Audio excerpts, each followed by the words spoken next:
الحمدللہ رب العالمین والصلاة والسلام علی سید الانبیاء والمرسلین اللہم صلی علی سیدنا و مولانا محمد وعلی آلہ واصحابہ وبارک وسلم وصلی علیہ۔ دنیا کے تمام دیکھنے والوں کو، تمام چاہنے والوں کو، تمام پیار کرنے والوں کو اور جہاں جہاں تک اس وقت میری آواز کو سنا اور مجھے دیکھا جا رہا ہے، جنید اقبال کی جانب سے انتہائی محبت کے ساتھ السلام علیکم۔ ایک بار پھر ناظرین، آپ کو پر نور صبح نور کے ساتھ میں دل کی عطا گہرائیوں سے خوش آمدید کہتا ہوں، اور آئیے بلا توقف چلیں حضرت ابو انیس محمد برکت علی علیہ رحمہ کی تالیف اسماء النبی کریم صلی اللہ علیہ وآلہ وسلم سے رسول اللہ صلی اللہ علیہ وآلہ وسلم کا ایک اسم مبارک پڑھنے اور سننے کی سعادت حاصل کرتے ہیں۔ سیدنا الاطیب صلی اللہ علیہ وآلہ وسلم، ہمارے سردار خوشبودار، درود و سلام بھیجے اللہ آپ صلی اللہ علیہ وآلہ وسلم پر، آپ صلی اللہ علیہ وآلہ وسلم کے آل پاک پر اور صحابہ کرام رضوان اللہ تعالیٰ علیہم اجمعین پر۔ حضرت انس رضی اللہ تعالیٰ کرتے ہیں کہ حضور نبی کریم صلی اللہ علیہ وآلہ وسلم کا رنگ مبارک سفید چمکدار تھا۔ آپ صلی اللہ علیہ وآلہ وسلم کے پسینے مبارک کے قطرے موتیوں کی طرح چمکتے تھے۔ میں نے کسی مشک یا عنبر کو آپ صلی اللہ علیہ وآلہ وسلم کے پسینے مبارک کی خوشبو سے زیادہ خوشبودار نہیں پایا۔ ناظرین، ہمارے ساتھ آج آپ جڑے رہیے، کیونکہ آج انتہائی ممتاز بارگاہ میں مل کے چلیں گے، یعنی قبیلہ بنو نجار کے عظیم ترین چراغ بیت عقبہ اولیٰ میں شامل ہو کر سرور دو جہاں صلی اللہ علیہ وآلہ وسلم سے انصار کی نقابت کا اعزاز پانے والے، مواخات کے موقع پر امین الامہ حضرت ابو عبیدہ بن جراح رضی اللہ تعالیٰ عنہ کے بھائی بنائے جانے والے، تیر اندازی میں انتہائی مہارت رکھنے والے، غزوہ بدر سے لے کر تمام مارکوں میں فدا کا ابی و امی یا رسول اللہ صلی اللہ علیہ وآلہ وسلم کے جذبے سے چمکنے والے، اپنی بہادری و شجاعت کے جوہر منوانے والے، احد میں محافظ ختم نبوت کا اعزاز پانے والے، اپنے آپ کو سرور دو جہاں صلی اللہ علیہ وآلہ وسلم کے سامنے پیش کرنے والے، یعنی ڈھال کائنات کی ڈھال بننے والے، اپنے آپ کو یعنی اپنے ہاتھ کو اسی محافظت میں شل کروانے والے، سرور دو جہاں صلی اللہ علیہ وآلہ وسلم کی مبارک گردن کے آگے اپنی گردن اور ان کے مبارک جسم کے آگے اپنے جسم کو پیش کرنے والے، 100 آوازوں پر بھاری آواز پانے والے، خیبر کے موقع پر حکم مصطفیٰ صلی اللہ علیہ وآلہ وسلم کے مطابق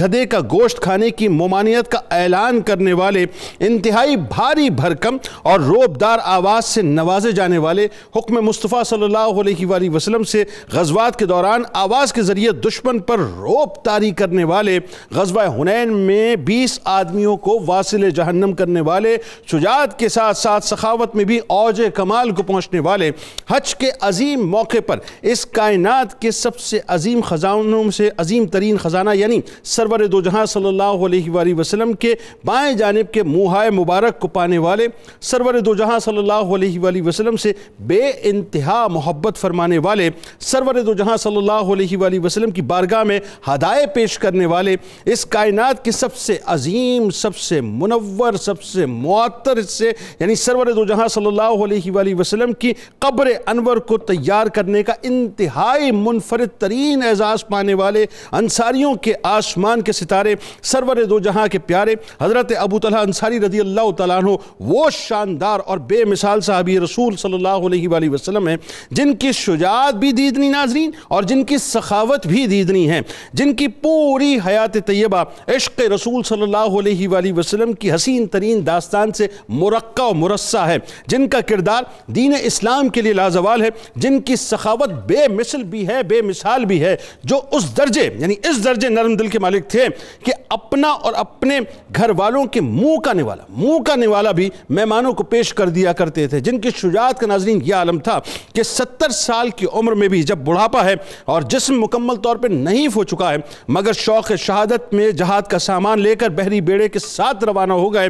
بحری سفر تھا، زمین کہیں نظر نہیں آتی تھی، ہوا کے جھونکے جہاز کو غیر معلوم سمت کی طرف لے کے جاتے تھے، بس پیغام اجل کو اسی دوران لبیک کہا اس مجاہد فی سبیل اللہ کی لاش ناظرین غربت کی حالت میں جہاز کے تختے پر بے گور و کفن پڑی رہی، یہاں تک کہ 7 روز گزر گئے، جہاز خشکی کو پہنچا۔ اس وقت لوگوں نے لاش کو یعنی اس مبارک لاش کو ایک جزیرے میں اتر کر دفن کیا، لاش اسی طرح سے صحیح و سالم تھی، یعنی محمد کے غلاموں کا کفن میلا نہیں ہوتا، یہ بنیادی بنیادی طور پہ آپ نے 7 روز میں لوگوں کو یعنی دنیا کو رہتی دنیا تک بتلا دیا، جن کی سخاوت کا یہ عالم تھا ناظرین کہ ان کے پاس کھجوروں اور انگوروں کا ایک باغ تھا جو اپنے درختوں کی کثرت، پھلوں کی عمدگی اور پانی کی شیرنی کے لحاظ سے مدینہ پاک کے تمام باغوں میں بہت اچھا تھا۔ یوں کہیے کہ مدینہ پاک کا ٹاپ آف دا لائن باغ تھا۔ محبت رسول اور انفاق فی سبیل اللہ اور دنیا کی محبت کو دل سے نکالنے کے ضمن میں حضور نبی کریم صلی اللہ علیہ وآلہ وسلم کی خدمت میں حاضر ہو کر وہ باغ بھی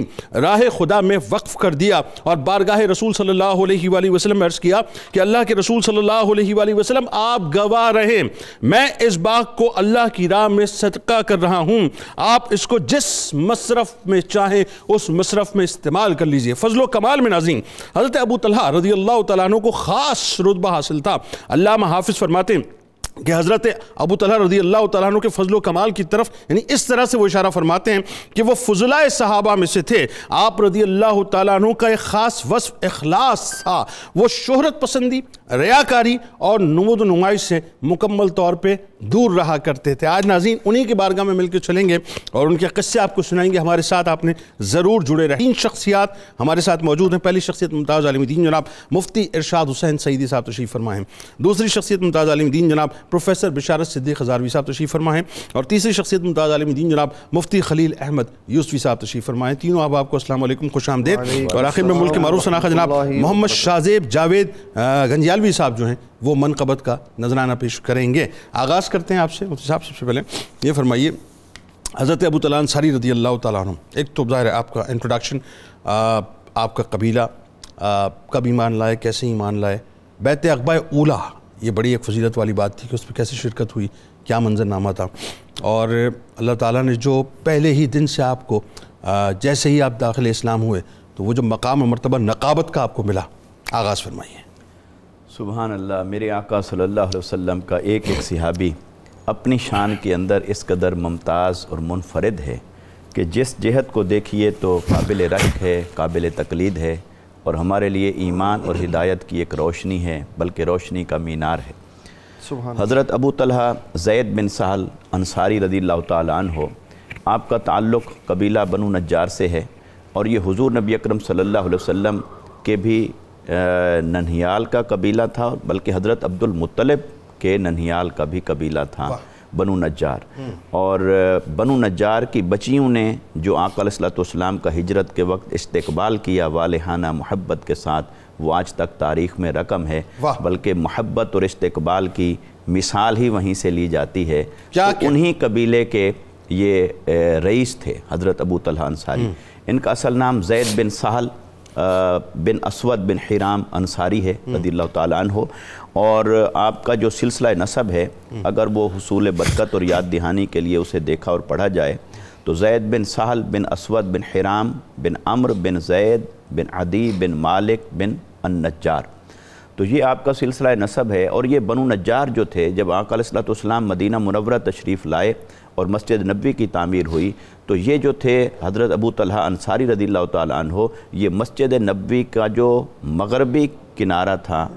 سمت تھی، اس طرف یہ قبیلہ آباد تھا۔ گویا انہیں آقا علیہ السلام کے پڑوسی ہونے کا بھی اعزاز حاصل ہوا اور مسجد نبوی کے پڑوسی ہونے کا بھی اعزاز حاصل ہوا، تو اس طرف یہ قبیلہ آباد تھا۔ حضرت ابو طلحہ انصاری رضی اللہ تعالیٰ عنہ، آپ نے ان کی خدمات کا جس طرح ایک تعارف کروایا ہے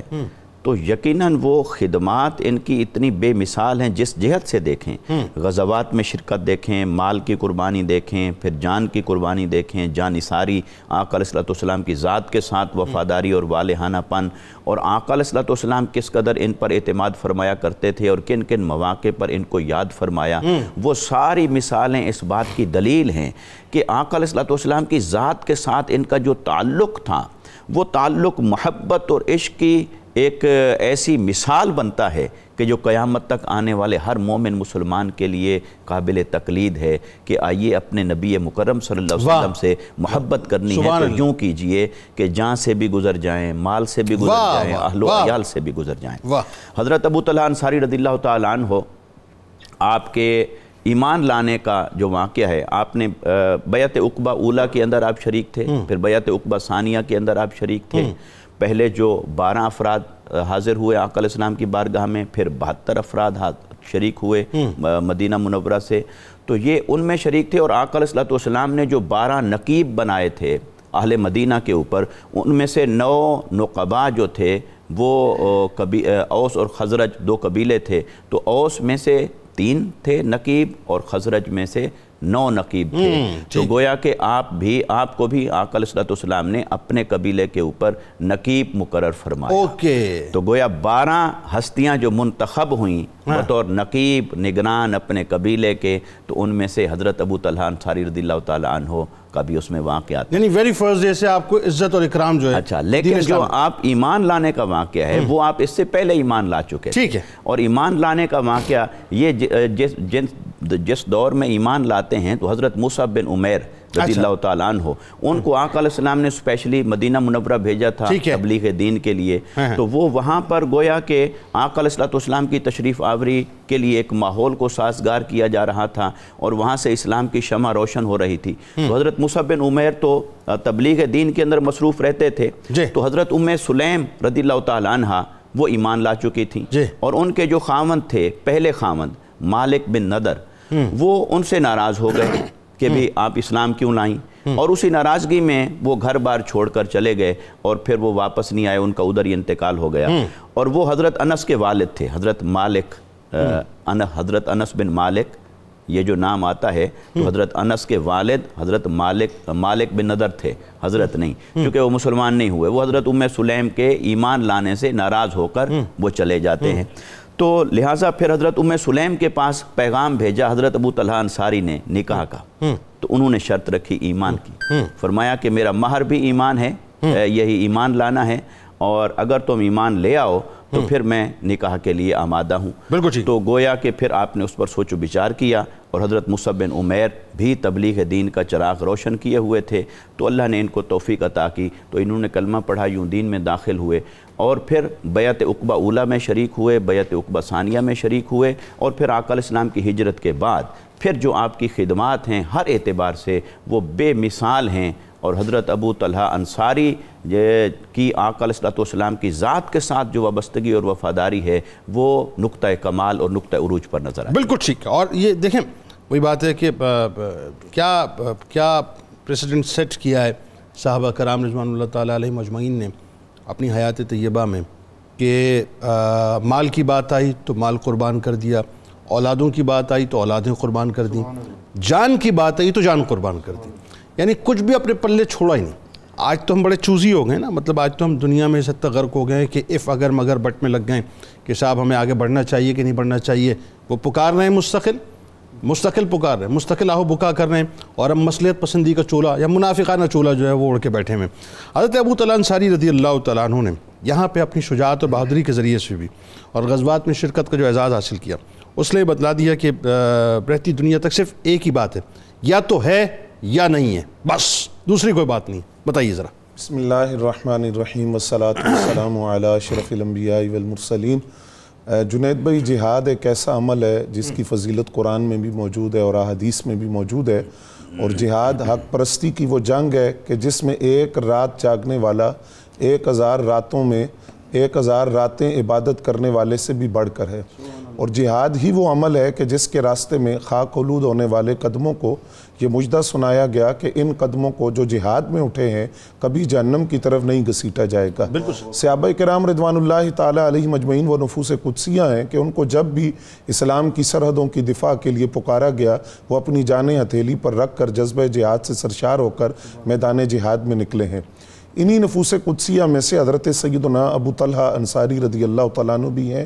تاریخ اسلام کا پہلا مارکہ حق و باطل غزوہ بدر جب رونما ہوا، اور اس میں شرکت کرنے والے وہ خوش نصیب افراد جن کو یہ مجدہ زبان رسول سے سنایا گیا، من افضل المسلمین، کہ جو غزوہ بدر میں شریک ہوئے ہیں یہ مسلمانوں میں افضل لوگ ہیں جو بدری صحابہ ہیں۔ تو ان بدری صحابہ کے اندر حضرت سیدنا ابو طلحہ رضی اللہ تعالیٰ عنہ شریک تھے، اور وہاں اپنی جانبازی کا اور فداکاری کا ایسا مظاہرہ کیا جو اپنی مثال آپ ہے۔ غزوہ بدر کے بعد تاریخ اسلام کا دوسرا مارکہ غزوہ احد رونما ہوا۔ غزوہ احد کے اندر آپ نے اپنی فداکاری کا اور وارفتگی کے ایسے انمٹ نقوش چھوڑے ہیں کہ جہاں انسان کی عقل دنگ رہ جاتی ہے۔ یہاں دو مسئلہ تھا، ایک یہ تھا کہ جو لشکر اسلام تھا اس کی پیش قدمی رک چکی تھی، اور دوسرا یہ تھا کہ ذات رسول کی طرف کفار اور مشرکین بڑھے اور نبی علیہ السلام کو جانی طور پر وہ نقصان دینا چاہتے تھے۔ ایسے موقع پر جب نبی علیہ السلام کی طرف تیر پھینکے گئے تو حضرت سیدنا ابو طلحہ رضی اللہ تعالیٰ عنہ اپنا سینہ سامنے لے کر آقا کریم صلی اللہ علیہ وسلم کی ذات کے سامنے کھڑے ہوئے نبی علیہ السلام کا دفاع کرتے تھے، اور یہ اعلان کیا کہ جو تیر ذات رسول کی طرف بڑھے گا اس کے لیے پہلے ابو طلحہ کا سینہ ہوگا، اور پہلے سینہ حاضر ہوگا حضرت سیدنا ابو طلحہ کا۔ اور اسی موقع پر آپ یہ فرما رہے تھے، نفسی لنفسک الفدا وجہی لوجہک الوقا، میری جان آپ کی جان پہ قربان ہے اور آپ کے چہرے کے لیے میرا چہرہ ڈھال اور سپر ہے۔ آپ آقا کریم صلی اللہ علیہ وسلم کی ذات کے سامنے کھڑے ہو کر دفاع کر رہے تھے۔ تیر اندازی کے آپ بڑے ماہر تھے، تو تیر ایک تو آپ ان تیروں کو روکتے تھے، اور دوسرا یہ کہ بڑی مہارت کے ساتھ آپ تیر اس طرح پھینکتے تھے کہ وہ دشمنان رسول اور دشمنان اسلام کے سینوں میں جا کر پیوست ہو جاتا تھا۔ اس موقع پر امام بخاری نے ایک بڑا خوبصورت منظر بیان کیا، کہتے ہیں کہ حضرت ابو طلحہ جس وقت کفار کا سامنے نبی علیہ السلام کا دفاع کر رہے تھے تو آقا کریم اپنے سر انور کو اٹھاتے تھے کفار کو دیکھنے کے لیے کہ ان کی کیا کیفیت ہے۔ تو ایک طرف دفاع بھی کر رہے ہیں اور پھر نبی علیہ السلام کی طرف متوجہ ہو کر عرض کرتے ہیں، یا رسول اللہ صلی اللہ علیہ وسلم آپ اپنا سر انور اور اپنی گردن کو نیچے کیجئے، نہری دون نہرے کا، آپ کی گردن نہیں میری گردن قربان ہونے کے لیے سامنے موجود ہے، میں فدا ہونے کے لیے سامنے موجود ہوں۔ یہ وہ ہے ایمان کامل کی نشانی کہ اپنا سب کچھ ذات رسول پہ قربان کر دینا۔ آپ کا ایک ہاتھ جو تھا وہ شل ہو گیا، اور اس طرح نبی علیہ السلام کی ذات کا دفاع کیا کہ اس دن 2 یا 3 کمانیں آپ نے توڑ دی حضور صلی اللہ علیہ وسلم کی ذات کا دفاع کرتے ہوئے۔ آپ کا ہاتھ شل ہو گیا، اور وہ ہاتھ جو تھا وہ حب رسول کا ایک ایسا نشان تھا جو لازوال طور پر ابدی طور پر پھر وہ محبت رسول کا نشان مٹ نہیں سکا۔ غزوہ احد کے بعد آپ غزوہ حنین میں شریک ہوئے، اور غزوہ حنین میں بھی 2-3 اعزازات آپ کے حصے میں آئے۔ ان میں سے پہلا اعزاز تو یہ تھا کہ آپ نے 20 یا 21 کافروں کو واصل جہنم کیا، اور اپنی جوان مردی کا، اپنی جانبازی کا، فداکاری کا، شجاعت کا اور بہادری کا وہ عظیم مظاہرہ کیا جو رہتی دنیا تک لوگ یاد رکھیں گے۔ اور دوسرا منظر یہ تھا کہ آپ کی جو سواری تھی وہ نبی علیہ السلام کی سواری کے برابر چل رہی تھی۔